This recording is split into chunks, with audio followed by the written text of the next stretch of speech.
ഷീജ, എന്തെങ്കിലും പുതിയ അപ്ഡേഷൻസ് ഉണ്ടോ? കോടതിയിൽ നിന്നും അടച്ചിട്ട കോടതി വാദങ്ങളാണ് പുരോഗമിക്കുന്നത്, അതുകൊണ്ട് ചില പരിമിതികളുണ്ട് സ്വാഭാവികമായും. ഏതർത്ഥത്തിലാണ് ഷീജ പുതിയ വിവരങ്ങൾ?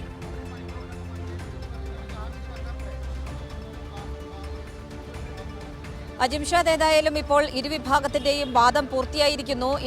ഇപ്പോൾ നമുക്ക് ഏറ്റവും ഒടുവിലായി മനസ്സിലാക്കാൻ സാധിക്കുന്നത് കോടതിയിൽ നിന്ന് വരുന്ന വിവരമനുസരിച്ച് 1 മണിക്കൂറിനകം ഇതിൽ അറസ്റ്റ് തടയണം എന്നുള്ള ഹർജി ഉണ്ടായിരുന്നു. ആ ഹർജിയിന്മേലുള്ള വിധി ആദ്യം വരുന്നതായിരിക്കും. അതിനുശേഷം മാത്രമായിരിക്കും രാഹുൽ മാങ്കൂട്ടത്തിലിന്റെ ഈ മുൻകൂർ ജാമ്യാപേക്ഷയിൽ വിധി എപ്പോഴായിരിക്കും എന്നത് സംബന്ധിച്ച് കോടതി ഒരു വ്യക്തത വരുത്തുക എന്നുള്ളതാണ് ഈ ഒരു ഘട്ടത്തിൽ മനസ്സിലാക്കാൻ സാധിക്കുന്നത്. ഏതായാലും കേസ് പരിഗണിച്ച സമയത്ത് തന്നെ ആദ്യം പ്രതിഭാഗത്തിന്റെ വാദം നടന്നു. തുടർന്ന് ആണ് പ്രോസിക്യൂഷന്റെ വാദം നടന്നത്. പ്രോസിക്യൂഷൻ കൃത്യമായ രീതിയിൽ തന്നെ കഴിഞ്ഞ ദിവസം രാഹുലിനെതിരെ രജിസ്റ്റർ ചെയ്ത പുതിയ കേസിന്റെ FIR അടക്കം കോടതിയിൽ സമർപ്പിച്ചുകൊണ്ടാണ് ഏത് രീതിയിൽ ഒരു കുറ്റവാളിയാണ്, അത്തരത്തിൽ ഒരു ക്രിമിനൽ സ്വഭാവമുള്ള വ്യക്തിയാണ് ഈ പ്രതി, അതുകൊണ്ട് തന്നെ ഇത്തരത്തിലെ ഒരു സ്ഥിരം കുറ്റവാളിക്ക് ഒരു തരത്തിലും ജാമ്യം അനുവദിക്കരുത് എന്നുള്ളൊരാവശ്യം കോടതിയിൽ ഉന്നയിച്ചിരിക്കുന്നത്. ഇതുമായി ബന്ധപ്പെട്ടുകൊണ്ട് ഏതായാലും നിലവിൽ ഇപ്പോൾ ഇരുവിഭാഗത്തിന്റെയും വാദം പൂർത്തിയായി കഴിഞ്ഞിരിക്കുന്ന ഒരു ഘട്ടമാണ്. കോടതി പിരിഞ്ഞിരിക്കുന്ന ഒരു സാഹചര്യമാണ്. 1 മണിക്കൂറിനകം കോടതി വീണ്ടും ചേരുന്നതായിരിക്കും.